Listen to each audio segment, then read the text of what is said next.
kita ada sosok Budiman Syailendra ya guys. Nah, siapa sih sosok Budiman Syailendra? Beberapa tabir misteri yang sempat belum terungkap di film Pengabdi Setan pertama, termasuk akhirnya kita mengetahui sebenarnya apa sih pekerjaan bapaknya Rini yang selama ini masih misterius. Assalamualaikum warahmatullahi wabarakatuh. Hai guys, balik lagi di channelnya dari Rasya dan Bunda. Dan karena ini malam Jumat, aku bakal bawain cerita spesial, cerita horor malam Jumat ya.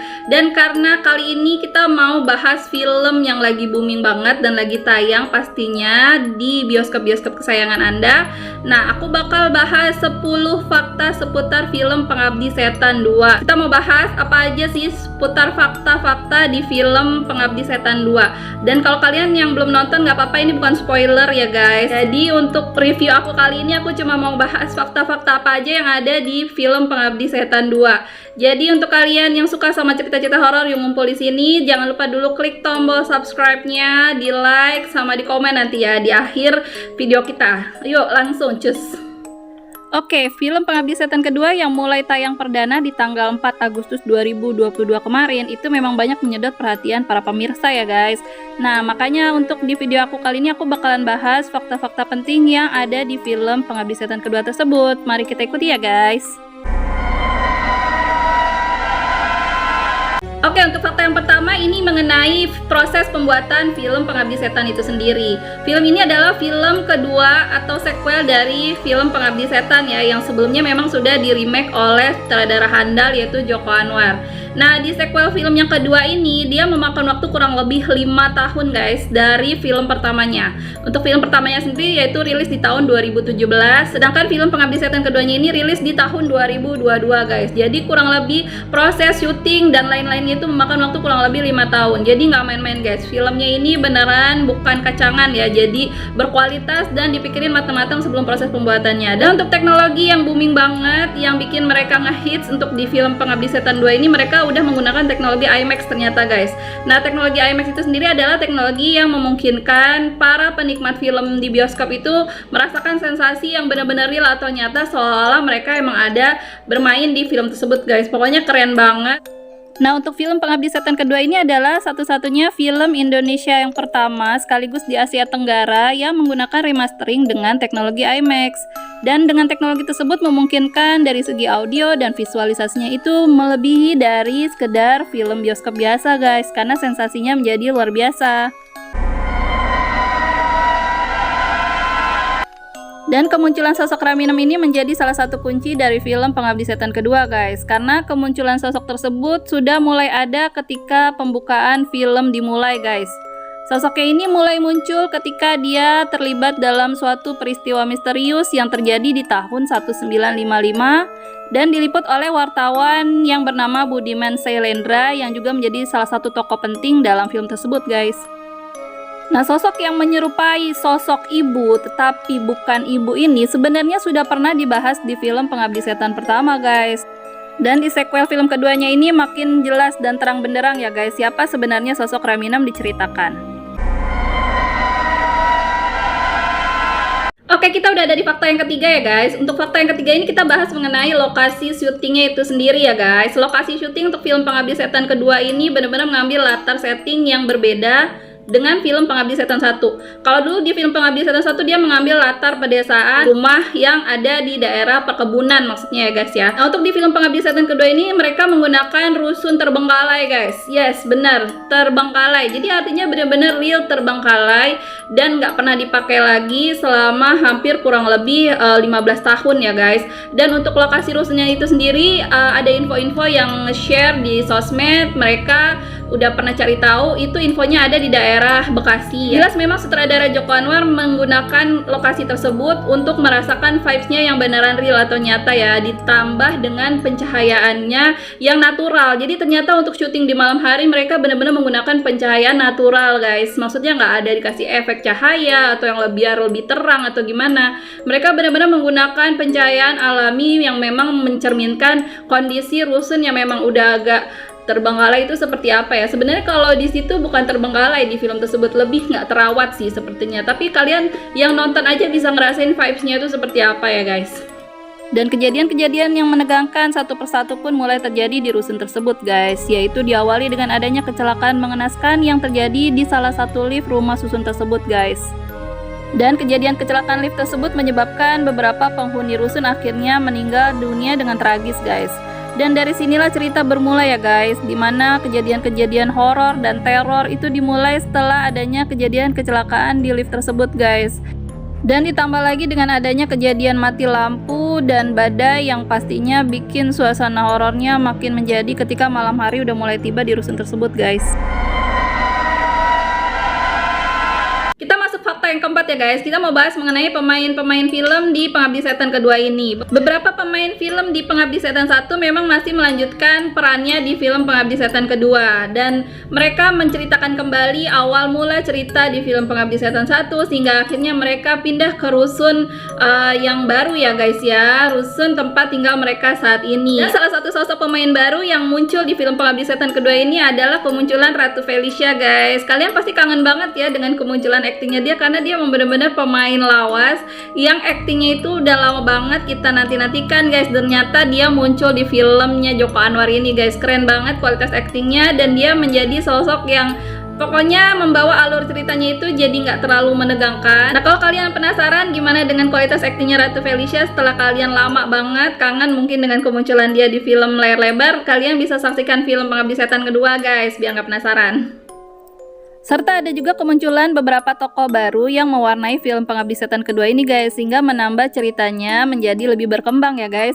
Dan pastinya ada beberapa unsur-unsur komedi yang disisipkan sedikit di film Pengabdi Setan kedua ini. Serta ada juga kemunculan dua sosok kecil yaitu Wisnu dan Wina yang pada akhirnya di akhir cerita ternyata memegang peranan yang cukup penting di film Pengabdi Setan kedua ini guys.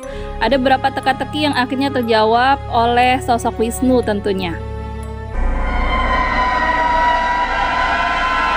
Oke, kita lanjut lagi ke fakta yang kelima guys. Di fakta yang kelima ini kita bahas mengenai setting waktu ya guys. Setting waktu yang digunakan di film Pengabdi Setan 2 ini menggunakan dua ya guys ya, dua periode, yaitu tahun 1955 dan 1984. Nah, ini nantinya akan membawa kita ke sebuah inti cerita di mana kejadian yang penting di film Pengabdi Setan 1 maupun film Pengabdi Setan kedua ini adalah setiap 29 tahun sekali. Nah, kalian bisa jumlahin tuh, bener nggak? 1955 ditambah 29 tahun adalah 1984. Kalian bisa tes sendiri. Dan ada satu tanggal yang penting banget dan dibahas juga di film ini guys, yaitu tanggal 17 April. Nah, ada apa dengan tanggal 17 April? Kalian juga harus nonton banget film ini supaya tahu makna-makna apa aja sebenarnya yang dikulik sama sutradara Joko Anwar di film Pengabdi Setan kedua ini.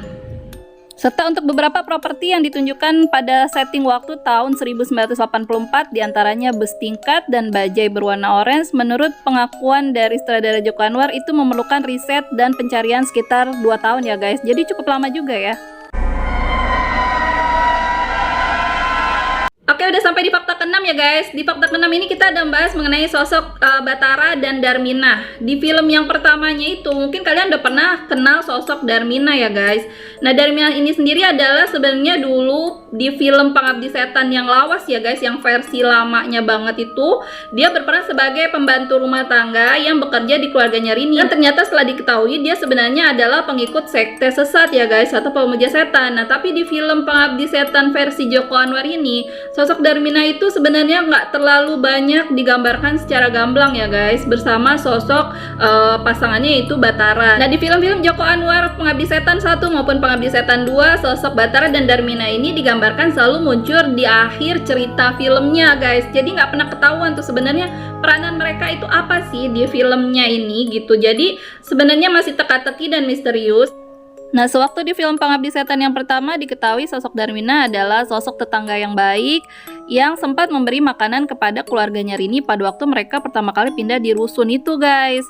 Nah, tapi ketika keluarganya Rini udah mulai pindah ke rusun yang baru di tempat tinggal mereka sekarang, ternyata dua sosok si Bathara sama Darmina ini mengikuti mereka ikutan pindah di rusun yang sama guys. Dan tapi kehadiran mereka itu diketahui ketika di akhir film. Loh, kok bisa gitu loh guys. Dan nanti di akhir cerita kalian bakalan dapat satu plot twist yang benar-benar mencengangkan ya guys, karena ternyata mereka itu sepertinya kayak immortal gitu guys, alias benar-benar awet muda dan hidup dalam keabadian. Dan mungkin itu adalah salah satu tujuan mereka sebagai salah satu pengikut sekte sesat guys. Dan di fakta yang ketujuh ini kita bakalan bahas mengenai kemunculan simbol ular dan kuda laut guys. Nah, sebenarnya apa sih makna dari simbol ular dan kuda laut ini? Kita bakalan bahas berikut ya. Mengenai kemunculan simbol dari ular dan kuda laut ini sebenarnya berasal dari Pak Budiman Syailendra yang ketika itu dia sedang berada di kantornya dan membuka sebuah kertas yang ternyata kertas itu berisi simbol atau gambar dari ular dan kuda laut. Dan dalam mitologi Yunani, gambar ular ini sendiri sebenarnya memiliki makna tersendiri, yaitu keabadian atau pengulangan yang tidak berujung. Dan hal ini tentunya memiliki kaitan atau relevansi dengan adegan di film tersebut. Contohnya adalah pada sosok Bathara dan Darmina. Sedangkan simbol kuda laut sendiri dalam mitologi Yunani juga memiliki arti khusus, yaitu bisa diartikan kesetiaan, kewaspadaan, atau hati-hati. Dan apakah ini juga ada kaitannya dengan film tersebut? Dan di fakta yang ke-8 kita ada sosok Budiman Syailendra ya guys. Nah, siapa sih sosok Budiman Syailendra ini? Dia sebenarnya memegang peranan yang cukup penting di film Pengabdi Setan kedua ini guys. Karena kemunculannya itu akhirnya menyingkap beberapa tabir misteri yang sempat belum terungkap di film Pengabdi Setan pertama. Termasuk akhirnya kita mengetahui sebenarnya apa sih pekerjaan bapaknya Rini yang selama ini masih misterius gitu. Karena memang nggak pernah dibahas juga di film Pengabdi Setan pertama. Dia taunya itu berangkat kerja aja, jadi nggak ketahuan juga profesinya apa. Nah, di film Pengabdi Setan kedua ini dibahas tuntas ya guys mengenai profesi bapaknya Rini yang ternyata cukup diketahui oleh Budiman Syailendra ini. Dan mengenai teka-tekinya itu pokoknya dibahas tuntas di film kedua ini. Di film Pengabdi Setan yang pertama kita sudah mengetahui kemunculan sosok Budiman Syailendra. Dia adalah salah satu teman sekolah dari neneknya Rini. Tapi kemudian di penghujung film kita tahu bahwa beliau sebenarnya adalah sosok yang bisa menyelamatkan keluarga Rini dari teror-teror Pengabdi Setan. Serta kemunculan sosok beliau juga terkait dengan kematian bapak di akhir film ya. Nah, seperti apa ceritanya kalian benar-benar harus menyaksikan guys. Oke, di fakta yang ke-9 kita ada sosok pemain baru di film Pengabdi Setan kedua. Sosok kecil ini namanya Wisnu guys. Di awal cerita itu sebenarnya kita nggak terlalu lihat peran pentingnya Wisnu, tapi semakin ke akhir cerita kita bakalan sadar loh guys, sosok Wisnu ini sebenarnya memegang peranan penting. Beberapa misteri yang terjadi pada saat di film Pengabdi Setan 2 terkait dengan sosok Wisnu adalah dia adalah satu-satunya sosok anak kecil yang memang tidak pernah diincar oleh sosok Raminam itu sendiri, dan kemudian dia satu-satunya orang yang mengetahui kode rahasia pada koper rahasia bapak. Dan berikutnya adalah di salah satu foto yang periode tahun 1955 itu sepertinya ada sosok Wisnu yang muncul di situ juga. Nah, menurut kalian gimana nih? Dan untuk fakta yang terakhir adalah kita membahas mengenai kemungkinan adanya sequel film yang ketiga. Dan beberapa misteri yang belum terjawab di film Pengabdi Setan kedua sebenarnya harus dituntaskan nih oleh sutradara Joko Anwar. Karena para penonton pastinya masih penasaran, ada beberapa misteri yang belum bisa terjawab juga di film yang kedua. Dan kemungkinan adanya sequel film yang ketiga ini sebenarnya menyangkut dengan ucapannya Budiman Syailendra di akhir film, di mana dia sebenarnya akan menceritakan ke keluarganya Rini mengenai apa yang terjadi dengan kejadian yang mereka baru saja alami ya guys, terutama dengan kematian bapak. Jadi sebenarnya masih memungkinkan adanya sequel film yang ketiga. Nah, gimana nantinya itu bakalan kita ikutin aja terus ya guys. Apakah bakal ada film yang ketiga atau enggak, kita nggak tahu. Oke, itu dia tadi ya guys, seputar fakta-fakta penting di film Pengabdi Setan kedua. Nah, gimana buat kalian yang udah nonton? Apakah seru filmnya dan gimana kesan-kesannya? Boleh komen di bawah. Dan buat kalian yang belum nonton, karena tadi udah ada spoiler tipis-tipis, bolehlah kalian nonton ya ke bioskop. Dan jangan lupa ikutin terus channel aku, setiap malam Jumat bakalan ada cerita-cerita misteri. Dan jangan lupa juga diklik tombol subscribe sama di like ya. Pokoknya jangan lupa ikutin terus channel aku. Terima kasih. Assalamualaikum warahmatullahi wabarakatuh.